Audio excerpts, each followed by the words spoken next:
So I have y'all's friend here with me. Y'all, what you mean y'all's friend? You got friends?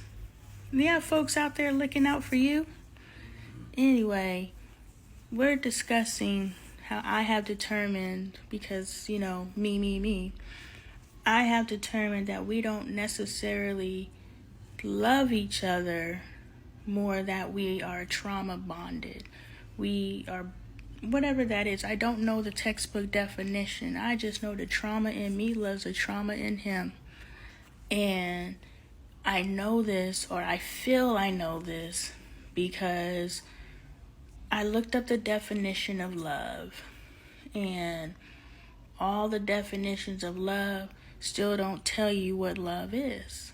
And so that leads me to believe, with the basic knowledge and research that I have done, that love is undefinable. And so we define our own definition. And so since we're defining our own definition of love, it can look like whatever we decide. And we have decided that our love looks the way that our love looks. But if we can look back, you think I'm crazy? I don't know what you're saying.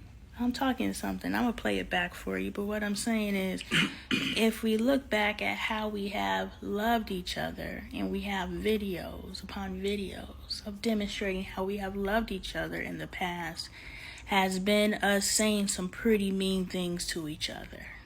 And yes, it's coming from a joyful, playful place. Ha ha. But if it wasn't in that context, and we could just take those words out of that context and move it over to another scenario, we are down to fight. Some of us kill behind someone saying the words that we have said each other, but we love each other.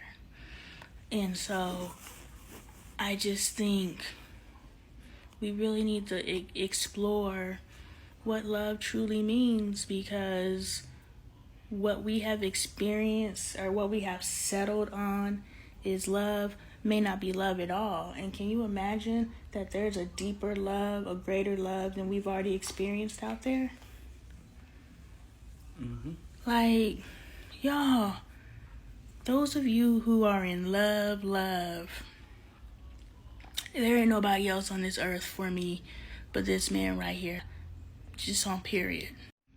And so, since I love this man to the degree that I love him, there's no other man for me. Bars. There's no other man for me besides him. And even with that, I have treated him the way that I treat him. If I die right now, you gonna get somebody else. You gonna marry again. I'm somebody else for sure. I am not going to go to my grave without, and I'm definitely gonna go find some young to definitely. But I'm not gonna remarry unless for some unforeseen reason I gotta put my booty back on duty. Lord Jesus, Marjorie Harvey, I get it.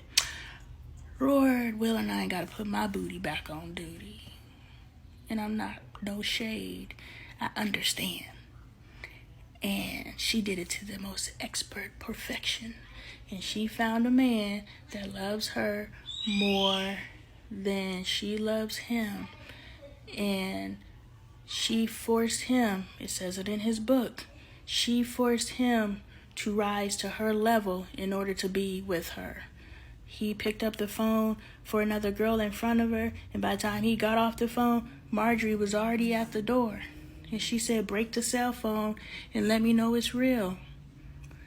And he broke the cell phone. And we see they still together today. And of course, that's a celebrity couple, and we don't know the true dynamic of the relationship. But what I'm saying is the storyline. You know what I'm saying? Steve Harvey rose to the level necessary to be with the woman that he was willing to submit for. And it's only because he loves her more than she loves him. But Marjorie is all the woman that he needs, because she's rewarding him with her greatness. Because you will be great for me, I will now be great for you. And now they're both growing together, and they're both raising each other, and they're both loving each other, and they're both being their most powerful self. That's when you found a soulmate. So what I'm saying is, lost my train of thought again. Oh yeah, the point I was making was we gotta figure out what love truly is, and there could really be a level of love that we haven't even touched the surface of yet. But it's possible if we could really figure out the definition of what it is. And it has to be talking to each other nicer and stop putting our hands on each other. I think it starts there. I think so. I ain't never put my hands on you. I'm not talking about you. No. I'm talking to them. And beating on our kids. Not our kids, but kids. But I was in the garage and I was going through your little boot camp foot situation. Foot locker, that's what it's called. I have the word association. Anyway, I was going through your foot locker and it made me think about when we moved here and I cleaned out your foot locker and I threw away half your stuff.